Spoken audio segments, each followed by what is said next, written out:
2015 is shaping up to be a really busy year for Mackay Sugar. As always, we have the usual factors we have to keep an eye on: the size of the crop, the sugar price, and our operational performance. In the Mackay area, we've had a very dry period in February and March, and this is taking a shine off the crop. At this stage, we're budgeting on 5.3 million tonnes, but if we don't get rain soon, that'll be under pressure. Up in Mossman, the crop is more or less the same as last year, where we had a crop of 1.2 million tonnes. So again, a big challenge up at Mossman to get that crop harvested. As far as the sugar price is concerned, we're facing the lowest sugar price in 5 years, and this is the result of 5 consecutive years of surplus on the world market. Ironically, there just hasn't been a crop failure in any of the major exporting nations, and so as a result, global stocks are at record levels. The impact for us is that we have a very low world market sugar price on which we hedge all of our sugar. Fortunately though for us, the Aussie dollar has weakened, and today, instead of being at parity like we were last year, today we're at 76 cents to the US dollar. So in actual fact, the price that we're realizing here in Australia is a shade under where it was last year. That's not the case for all producers. On the one extreme, you've got Brazil, who have had a massive devaluation in their real, and as a result, their sugar price is actually better than it was last year. In contrast, in Thailand and India, other major producers in the world market, they have incurred strong currencies, and that will lead them to really feel these low sugar prices. So it's really a mixed bag, but there are not a lot of producers around the world that are making money at these levels. The maintenance in this off-season is progressing well. I'm very pleased to say that we haven't incurred any LTIs throughout the business, and that's really attributable to the amount of work that's going in to the planning and the execution of these jobs. And I'd really like to congratulate everyone in the business for their attention to this. We've also rolled out Sugar Safe over the last month, and I'm pleased to see with the response that we've had from everybody in the workforce, and I hope that from here we can maintain our record by focusing on those key risk areas and doing things right the first time. The start of the crushing season has been set for the 11th of May up in Mossman and is yet to be determined here in the Mackay area.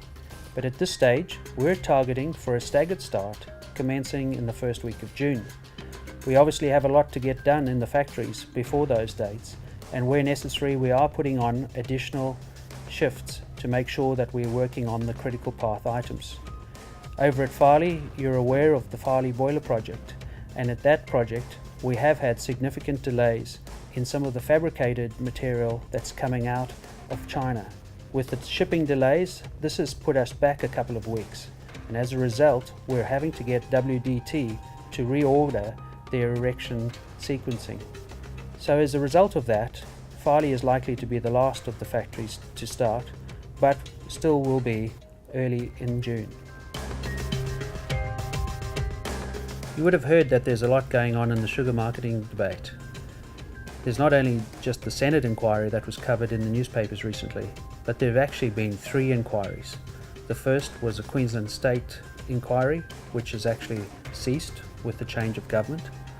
The second is the Senate inquiry, where we had hearings here in the Mackay area in the middle of March. And thirdly, there's a Code of Conduct task force being led by the federal government.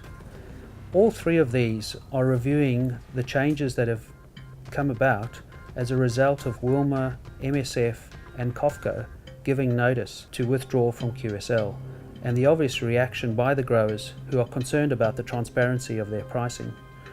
So what does this mean for us as Mackay Sugar? Well, fortunately for us, we're pretty well prepared. We went out and sourced a partnership with Albion, the world's largest marketer of sugar, so we've got a fallback if we're left on our own without anybody else in Australia to market. However, we've also aligned ourselves with Bundaberg and ISIS, and we're working with QSL to pull together a fallback position for 2017 should we need it. So we're participating in all of these Code of Conduct reviews, Senate inquiries and state government inquiries. At the end of the day, I would surmise that we could end up with a Code of Conduct, but it doesn't really mean a whole lot to us as we are grower controlled and owned by our growers, and as a result of that, we will always be transparent in our price discovery. So I think that it's good that we participate. We should make sure that we don't accept additional red tape that could harm us in the business, but it is important that we make sure we've got fallbacks if we are needing to market our sugar on our own into the world market. So as I have said, there are a number of challenges that we faced this year, and so it was really critical that the board and executive management team reviewed our strategic plan, and this was done at the end of February with a view to making sure that we're well prepared for what lies ahead.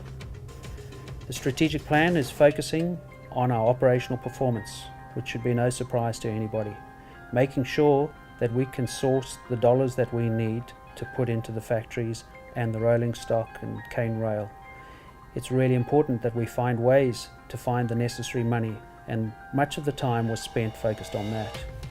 Also important within this is to make sure that we get the best performance out of our people, and the performance of our people is being gauged directly by the employee engagement survey that we took in August last year. As a result of that, there's a whole action plan that's been delivered that a lot of people within the business have participated in, and through that we're looking forward to make sure that we have everybody in the business fully engaged. So the strategic plan sets out the goals for the business. That is cascaded into A3 business plans for each of the sites and each of the business units. From there, the KPIs, which flow from the strategic plan into the A3 business plans and into individual and team key performance areas in their performance management programs. So each individual within the business has a line of sight to how they can make a difference in the overall strategic plan. And this is a key part of us developing a plan that everybody participates in, everybody identifies with, and so you know when you turn up for work that you're making a difference for this company. So this is the real focus for us within Mackay Sugar for the year ahead, is how we can get everybody pulling in the same direction to deliver the strategic objectives for Mackay Sugar in 2015.